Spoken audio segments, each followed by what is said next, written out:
আজ জানুন জুলাই মাসের একটানা কতদিন বৃষ্টি হবে এবার রাজ্য জুড়ে।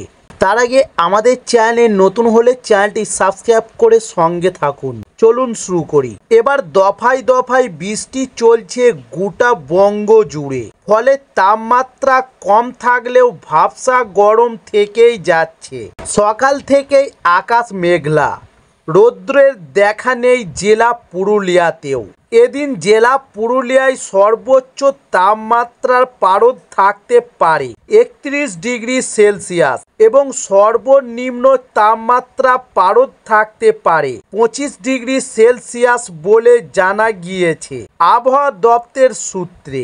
তবে যে কোনো মুহূর্তে বদলাতে পারে তাপমাত্রা।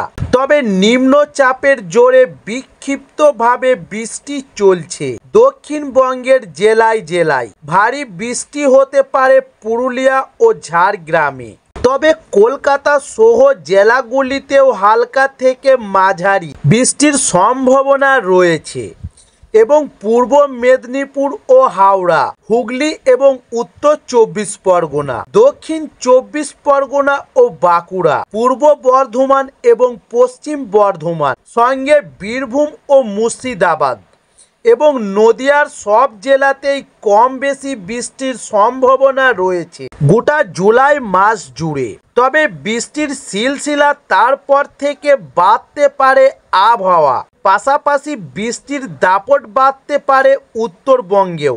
ভারী বৃষ্টির সম্ভাবনা রয়েছে দার্জিলিং, কালিম্পং, জলপাইগুড়ি এবং আলিপুরদুয়ারে। তাছাড়া বাকি জেলাগুলিতেও হালকা থেকে মাঝারি বৃষ্টি চলবে এবং বৃষ্টির সঙ্গে দমকা ঝোড়ো হাওয়া বইতে পারে।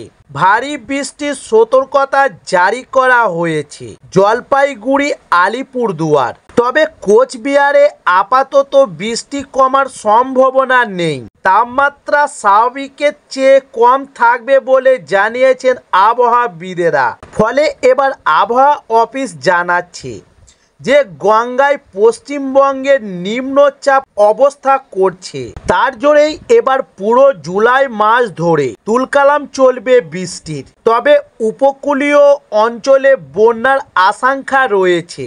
সমুদ্রে নামার উপর রয়েছে কড়া নিষেধাজ্ঞা এবং জুন ও জুলাইয়ে এমন বর্ষা বেশ কয়েক বছর পর দেখা যাচ্ছে দক্ষিণবঙ্গে।